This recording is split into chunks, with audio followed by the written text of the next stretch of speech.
Hey, cool. Oh my God, this is terrifying. This is the weirdest thing. All right. A bit like Mark, I do some of these, but not actually seeing people is weird. So I'll crack straight on, and I'm going to be looking at my presentation, and hopefully that's going to work. I'm going to share my screen now. Here we go. Chrome tab. There we go. All right. I'm not sure how I'm going to know, but right now I'm looking at a presentation. Hopefully everyone else is. I don't know if I should stop and. You're good, Mike. It's all right. It's good. All right, perfect. All right, let me crack straight on. Okay, Evolution of Ansible Tower at Gamesys. Thank you for spending some of your Wednesday night giving up your Zoom quizzes or whatever to be here. So thank you. I'm not going to bore you with endless waffle about me or Gamesys or what I do in my spare time, or what Gamesys does. Just only the stuff that's relevant to this presentation. I've been at Gamesys quite a long time. A lot of time as a dev and the last few years as ops. The last 4 years I've been in kind of platformy type roles, platform engineering, delivery engineering, and I really like that stuff. It's kind of that's what I enjoy. I get to learn to help people. I get to automate, make things faster, and rinse and repeat. So I love my job. It's really good. And really, the sort of theme about what I'm presenting about today is automation and self-service and reducing handoffs and generally accelerating with a capital A if you've read the book. And I must warn you that there is a tiny bit of puppet, so I've probably lost my chance to ever speak at Ansible Fest. But and there's no gifts either, so apologies. A bit about what we've done at Gamesys. I'd imagine this is quite similar to other people. So, we started off a long time ago, and we'd have kind of big application servers like JBoss, and then we'd have runnable jars, and then we branched out into sort of non-JVM stuff like Node, and Docker came along, and everything was a container. And then we've moved into sort of Kubernetes and Helm, and that's kind of what we've been deploying. And then along the bottom, how we've deployed it, so by hand, SCP, stick it on the box.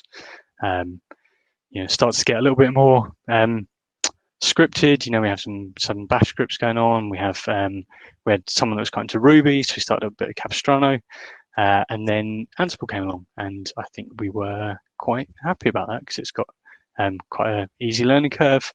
Met Mark around this time, God knows how many years ago, and now we're using Ansible Tower, and we have been for quite a long time. And you're probably thinking, I don't know how familiar everyone is with Tower, but your first thought, like mine, might be, well, we've got Ansible, right? Do we need to pay, as we did at this time, for something around Ansible? So if you think about Ansible, not to do it a disservice, but essentially in Ansible you're running some commands against a target machine, over SSH typically. And I think there's an assumption from people when they start using Ansible that, hey, we're DevOps now, we're using Ansible, we're much better than the people who, jump onto a box with SSH and install a package. But really, if you run locally, you've got local changes, you don't check into Git. Is it any different to manually doing anything on a host? I kind of argue it's not. How have you got any visibility? Who did what to my server?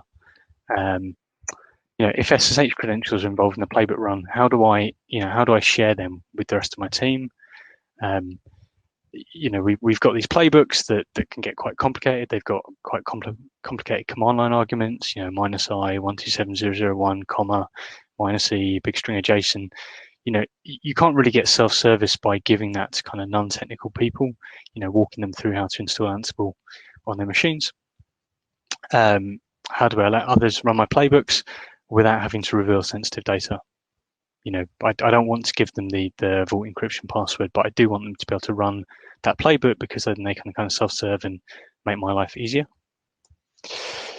I think that's where the sell is of Tower. So Tower comes along, and at its most basic, Tower really maps all of the command line concepts you think about, like like your working directory is a project, and the playbook is a template and an instance of the playbook running as a job. It takes that and puts it in a web-based UI. And then it adds a load of stuff on top of it. It adds auditing, who did what when, authentication, login with, Okta or LDAP, a rich authorization model, let people only do certain things. Interface, you've got an API around things, you've got notifications and quite a lot more on that. And I think really the way I see Tower is, you've made this massive investment in automation with Ansible. Where do you go from there? So think about someone raises you a ticket and you go, right, I can do that really quickly via Ansible playbook. But the next level on from that for me is, well, why do they need to get in touch with me at all? Why don't I just let them do it? It's everyone's going to be faster. So we kind of had this idea. We run our releases through Jira, and we said, right, if we've got a release that's entirely automated via a playbook, we can schedule the running of that playbook within Tower automatically from Jira, just calling the Tower API. Someone comes along, they go, right, release ticket, click approve, Jira call Tower, run the release, done. Rather than that very manual kind of involved process that you might be familiar with. But that was in 2015, so obviously a long time ago. We had this idea, devs would write their own playbooks for deployments. They've kind of got ownership of that. They bootstrap those playbooks in Tower as templates. So again, automation, and really the playbooks are used for release rather than manual steps on every single environment for consistency. And I think it sounds like common sense. Of course you do that, but it was quite different to what came before. Especially around the way that we would release in earlier environments like integration. We'd use Capistrano, and people would be like, you'd engage one team and you'd say, write me some Capistrano scripts, and then you got staging production to be completely different. And sometimes it'd be hidden from you. Operations would go, yeah, we've got a shell script, we've got Ansible. And often you get to pre-production or production and your release would go wrong, and it would take a long time to fix that. No one's happy. So it was a partial success. And why? So you've got to bear in mind that at this time, this was kind of Tower 2, I think. It was quite an old version of Ansible Tower. And at that time, you had a single instance Tower. And what we were doing got quite popular, I think. People were like, yeah, give me some of this Tower stuff. I'm going to put my playbooks in there. And you get more and more jobs going through Tower, and you get more and more contention. There was some pretty long sort of playbooks that took a long time in there, sometimes like an hour plus. And imagine you're stuck waiting behind that job going, you've sold me on this Tower thing and it's rubbish. It's really slow, and it wasn't Tower's fault, but that was what we had at the time. Lock-in.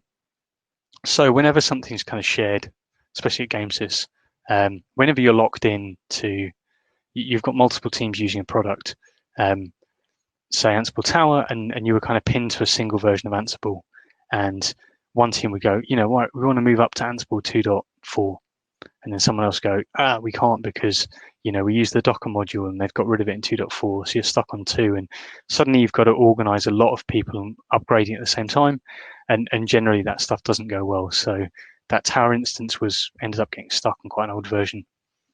The bootstrapping was an Ansible playbook itself. So kind of a bit meta, but I think a lot of people do it. You use an Ansible playbook to create job templates, create projects, etc. So we had that automation. We really didn't do it very regularly. It was kind of done once in a while. It would kind of half work. The inventories were different for later environments. There was some manual tweaking to get it to work. And I think we kind of lost faith in it. We had all this automation, but we weren't really doing it that much. Tower has kind of sandboxing through organizations, but we didn't do it for whatever reason. And people tripped up on each other's stuff. Someone would change a job template, it would break someone else's run of it. So we did a bad job there. And I think what we started to see happen was a lot of other people started creating their own towers. So they went, well, screw this, I'm going to get stuck on this whole version of Tower. I'm going to create one for my team. I'm going to create one for my team. And I think you end up with a higher total cost of ownership for operations who have to kind of maintain these ones. So, we got to 2019 at the start and we said, right, where are we right now? In a way, things are good, right? We've got more automation going on. More playbooks are being written for deployments. But at the same time, you've got these Tower instances that are just rotting. Every time we try and upgrade Ansible on them, you're stuck. You can't do it. Contention, they're slow. People are starting to get frustrated. No segregation. Too many handoffs still. This whole thing was about. We always say handoffs are bad, right? Handoffs are where time gets taken, and we wanted to try and get rid of them, and they were still going on. And we still had that kind of mindset difference going on. I think I think operations still saw staging production as kind of theirs, and developers were like, integration is our space. So I think around that time we went, let's see what's going on with Tower. It's been a while. We haven't really looked at release notes, and there was quite a lot of really good stuff. I think starting from maybe, the 3.x branch of Tower. Clustering is pretty awesome. So, just add more Tower nodes and distribute the load across those. You've got kind of enhanced clustering with instance groups, so you can take a portion of your Tower compute and you can say, right, we'll dedicate this to, that particular org, that particular job template, so we know it needs to be always have compute available to it. Isolated instance groups, I won't go into them too much, but you can kind of avoid the complexity of jump hosts by setting up an isolated instance group within kind of DMZs. Notifications, again, more about this kind of self-service automation, immediate feedback to teams when a template runs, because you can trigger notifications to go into Slack or HipChat at the time, rather than kind of hassling operations going, have you started? Has it finished? Did it work? And then this was probably one of the biggest ones is virtualenv. So virtualenv really fixed kind of a lot of things for us. And we said, right, we can create virtualenvs and we can give them to teams and we can say, right, you're protected now.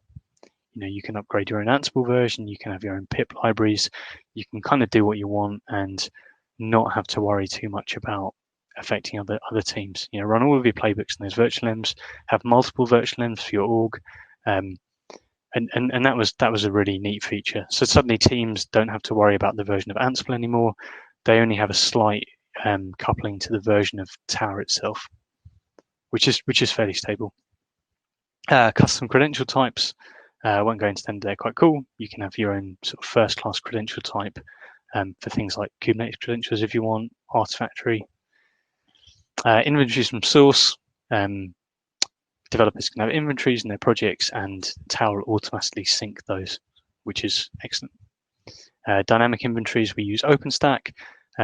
Developers don't even need to know the names of machines to put in their inventory files. They can just ask the cloud provider, give me any hosts that are tagged with this.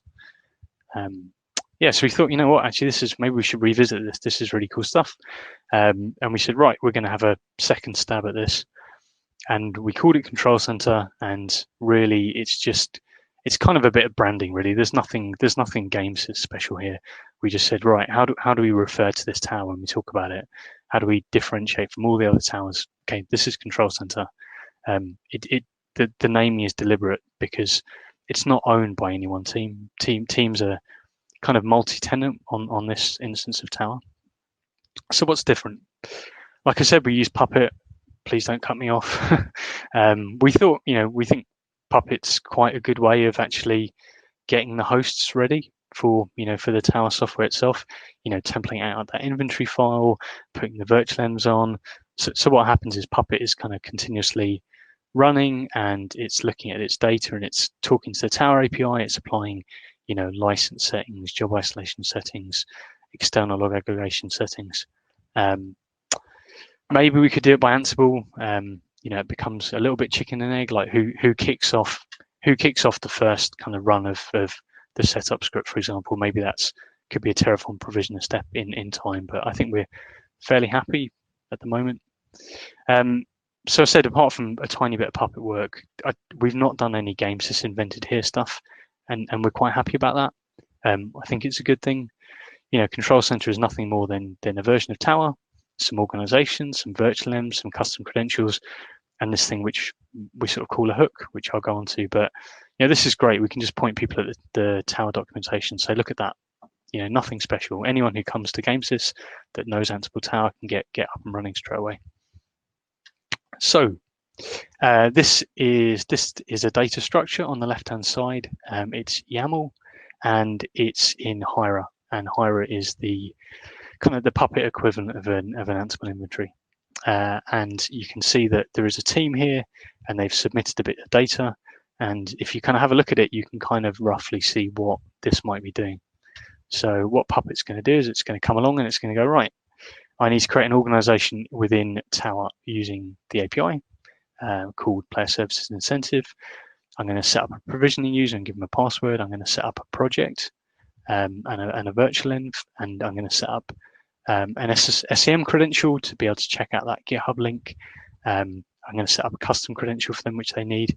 And Puppet is continuously looking at Hira and sort of saying, right, do I have anything to do? Okay, yeah, I'll go and create this stuff. And teams can come along and they can PR that stuff to Hira. And then what happens is if you went and had a look in Tower after this had run, you'd see there'd be a job template. And that job template would be using site.yaml of that Git repo. And the idea is that a team would that they would be responsible for creating site.yaml and interacting with the Tower API to create their projects, their job templates, their notifications. We typically use the Tower modules, which are very good. But you can use the REST API, you can use the CLI. So teams themselves, this is kind of their responsibility: create a project in Git, provide a GitHub private key. We'll encrypt it. We'll put it into Hira. They write the code to provision all their job templates. They PR against Hira. Puppet comes along, does all its funky stuff using APIs, and then the provisioning project itself. This is kind of the hook. So Puppet's gone, right, I've set all this stuff up for you. Now it's kind of hand over to you, and it's completely your responsibility. You've got an area of Tower, and it's quite effectively sandboxed. You don't have sudo to root, but you're an org admin when that stuff runs. Knock yourself out. No more needing to ask ops, oh, please, can you create this job template for me? Please, can you do this stuff in the inventory for me? That's one of our Gamesys dogs at the Estonia office, just to say we eat our own dog food. So I'm in operations, and we've got an organization within Control Center, just like other dev teams do. And I think that's important.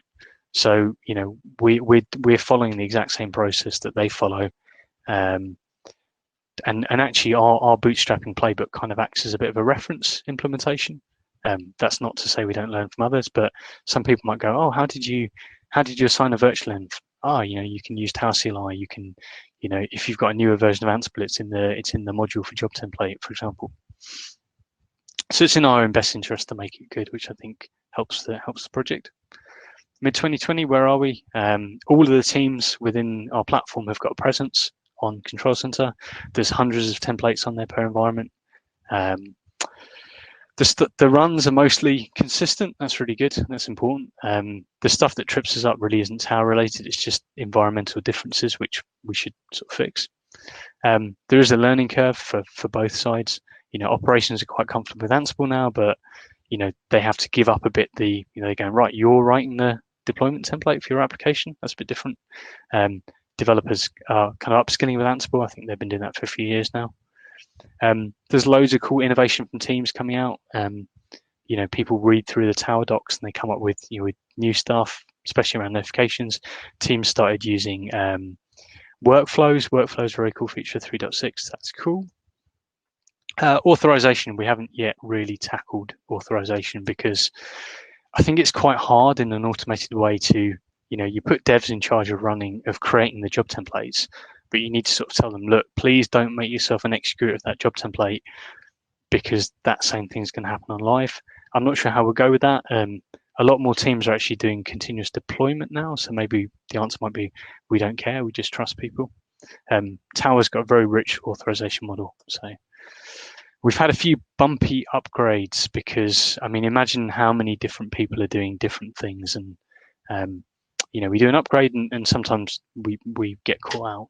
It's not the end of the world. We don't really have an environment where we can sort of safely break all this stuff. We've had good retro feedback, which is cool. People telling us, I like this. I feel more empowered. I feel like I have more releases where I don't get blocked by things. And the accelerate metrics, hopefully people are aware of what they are. Please look them up if you're not.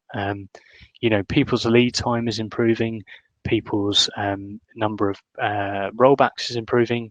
I can't say for sure that it's the working Control Center, but people seem to think that has helped. So where are we going to go next? So there is a 3.7 upgrade. It was going to be on Friday, but I think we might be doing it tonight after a few beers. So I'm a little bit scared by that, but quite excited because there's quite a lot of performance improvements in that release that we're keen to use.